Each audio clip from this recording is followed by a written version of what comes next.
حضرت نوح علیہ السلام اللہ تعالیٰ کے پیغمبر تھے۔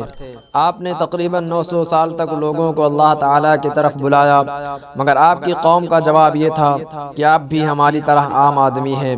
اگر اللہ کسی کو بطور رسول بھیجتا تو وہ فرشتہ ہوتا، اور اس میں صرف 80 لوگوں نے ان کا دین قبول کیا۔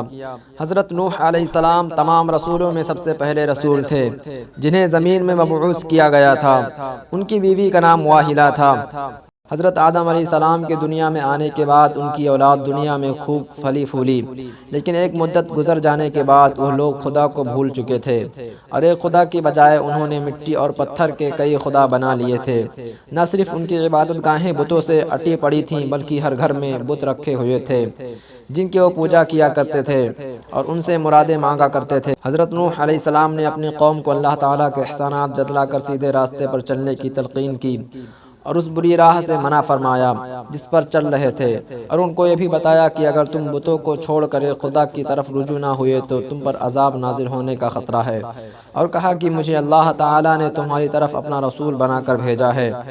اس پر ان لوگوں نے نوح علیہ السلام کا مذاق اڑایا اور کہا، بھلا یہ بتاؤ کہ تم نبی کیسے بن گئے؟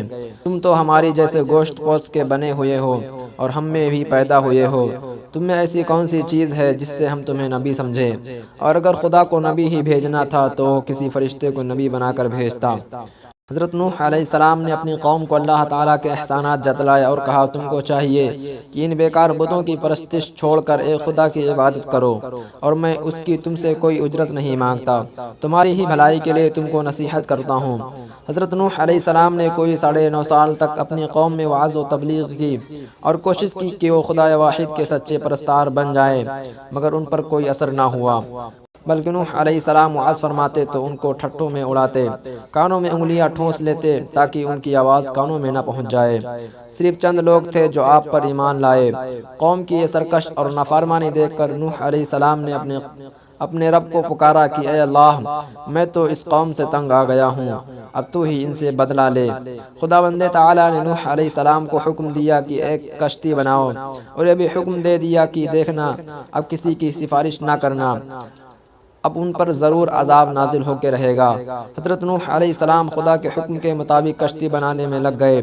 جب کشتی بن کر تیار ہو گئی تو خدا نے حکم دیا کہ اپنے اہل اور ان لوگوں کو کشتی پر سوار کر لو جو مجھ پر ایمان لائے ہیں، اور ہر جانور کا ایک ایک جوڑا بھی کشتی میں رکھ لو۔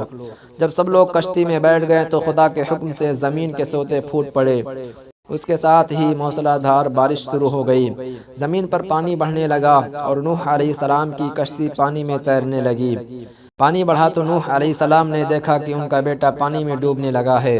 آپ نے اسے آواز دی کہ ابھی آ جاؤ تاکہ خدا کے عذاب سے بچ سکو، مگر اس نے جواب دیا، تم جاؤ، میں کسی پہاڑ کی چوٹی پر چڑھ کر اپنی جان بچا لوں گا۔ پانی تھا کہ تھمنے کا نام ہی نہ لیتا تھا۔ دنیا کے نافرمان اور سرکش لوگ اس سیلاب میں فنا کی گھاٹ اتر گئے، اور نوح علیہ السلام کی کشتی جودی پہاڑی کی چوٹی پر جا کر ٹھہر گئی۔ اب خدا کے حکم سے سیلاب تھم گیا اور زمین نے سارا پانی اپنے اندر جذب کر لیا۔ اب خدا نے نوح علیہ السلام کو حکم دیا کہ کشتی سے اتر جاؤ، تجھ پر اور وہ لوگ جو تجھ پر ایمان لائے ہیں ان پر ہماری رحمتیں برکتیں نازل ہوں گی۔ چونکہ اس طوفان میں دنیا کے تمام لوگ ہی فنا ہو گئے تھے، صرف چند لوگ ہی زندہ بچے تھے، اس لیے نوح علیہ السلام کو آدم ثانی بھی کہا جاتا ہے۔ انہی کی اولاد اس وقت دنیا میں آباد ہیں۔ السلام علیکم ورحمۃ اللہ وبرکاتہ۔